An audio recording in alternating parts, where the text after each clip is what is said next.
नमस्कार, मैं प्रांशी राठौर और आप देख रहे हैं नेक्स्ट 9 न्यूज। कांग्रेस पार्टी अपनी मजबूत दावेदारी को पेश करती हुई दिखाई दे रही है जब से देश में भारत जोड़ो यात्रा की शुरुआत हुई। अब भारत जोड़ो यात्रा अपने आखिरी पड़ाव पर है। जी हां, आपको बता दें, साल 2022 में सितंबर के महीने से कन्याकुमारी से इस भारत जोड़ो यात्रा की शुरुआत की गई राहुल गांधी के नेतृत्व में, और आज राहुल गांधी इस भारत जोड़ो यात्रा के समापन की तरफ पहुंच रहे हैं। 30 जनवरी के दिन श्रीनगर में समापन समारोह होगा और इस समापन समारोह में शामिल कराने के लिए 21 दलों को आमंत्रित भी किया गया है। देखना दिलचस्प ये होगा कि आखिरकार इन 21 दलों में से कौन कौन से दल इस भारत जोड़ो यात्रा के समापन समारोह में शामिल होंगे, क्योंकि देखा जाए तो राहुल गांधी ने लोकसभा चुनाव के लिए अपने संघर्ष के जरिए खुद को तैयार कर लिया है। पूरा ही विपक्ष यहाँ पर राहुल गांधी को पीएम पद की दावेदारी के लिए आगे करते हुए दिखाई दे रहा है। लेकिन इसी बीच यहाँ पर सवाल ये खड़े हो रहे हैं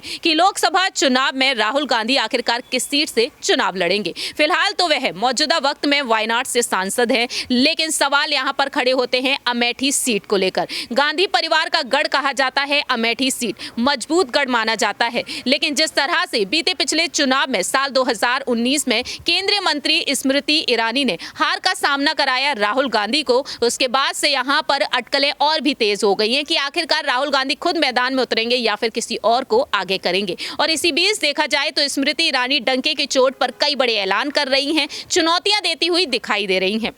बीते कुछ महीने पहले स्मृति ईरानी ने साफ तौर पर कहा था कि हमने सुना है कि अमेठी से एक बार फिर से राहुल गांधी मैदान में उतरने वाले हैं, हिम्मत है तो चुनाव लड़िए और जीत कर भी दिखाइए। इस तरीके से उन्होंने चुनौतियां दी थी। मालूम हो कि कांग्रेस के नेता अजय राय ने राहुल गांधी को लेकर अपनी बात रखी थी कि कहीं ना कहीं अमेठी से वह चुनाव लड़ सकते हैं, और हाल ही में एक बार फिर से यही खबर सामने आई। ऐसे में देखा जाए तो दावे ये भी किए जा रहे हैं कि दक्षिण भारत की जिम्मेदारी राहुल गांधी को सौंपी गई है मल्लिकार्जुन खड़गे की तरफ से, और उत्तर भारत की जिम्मेदारी प्रियंका गांधी वाड्रा को। लेकिन राहुल गांधी पर डिपेंड करता है कि अमेठी के चुनाव वह लड़ेंगे या फिर नहीं, या फिर वह वायनाड से भी एक बार फिर से चुनाव लड़ सकते हैं। अगर राहुल गांधी अमेठी से चुनाव नहीं लड़ते हैं, ये उनका खुद का फैसला होगा। अगर वह नहीं लड़ते हैं तो कहीं ना कहीं किसी ना किसी सूरत में यहाँ पर प्रियंका गांधी वाड्रा को आगे किया जा सकता है। लेकिन प्रियंका गांधी वाड्रा को लेकर यह बात भी सामने आ चुकी है। सूत्रों की माने तो ये कहा जा रहा है कि वह रायबरेली से चुनाव लड़ सकती हैं। खैर, ये तो वक्त के साथ साथ पता चलेगा कि प्रियंका गांधी और राहुल गांधी किस सीट से चुनाव लड़ेंगे। लेकिन इसी बीच यहां पर स्मृति ईरानी ने अपने इंटरव्यू में एक बेहद बड़ी बात कही है, और एक बार फिर से उन्होंने राहुल गांधी को चुनौती दे दी है कांग्रेस खेमे को। दरअसल आपको बता दें कि स्मृति ईरानी ने साफ तौर पर कहा, नेतृत्व भविष्य की चुनौतियों को दूर करने के बारे में है। हम प्रतिस्पर्धी और हैं, फिर भी सहयोगी हैं। मैं सिर्फ इसलिए नहीं बोलती क्योंकि कांग्रेस चाहती है कि मैं बोलूं। कांग्रेस इस तथ्य को नहीं हटा सकती।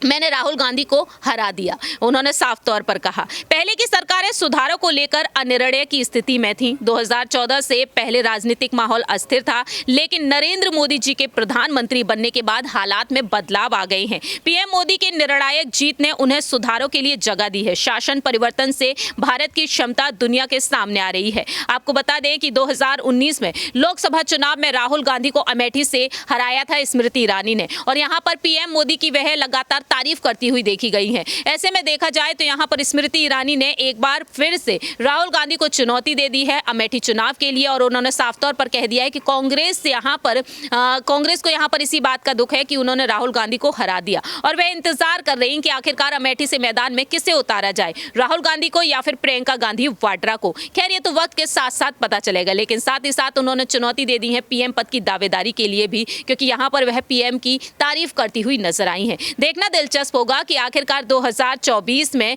क्या कुछ नजारा देखने को मिलेगा जब लोकसभा चुनाव होंगे। फिलहाल देखा जाए तो 18 महीने बाकी हैं इन चुनाव में, और 2023 में 9 राज्यों में विधानसभा चुनाव होने वाले हैं, और इसी वजह से यहाँ पर सियासत काफी तेज हो चुकी है। फिलहाल हमारी इस रिपोर्ट में इतना ही, लेकिन आपकी क्या कुछ राय प्रतिक्रिया है, या आप बता सकते हैं कॉमेंट सेक्शन में। तब तक के लिए आप देखते रहिए नेक्स्ट 9 न्यूज।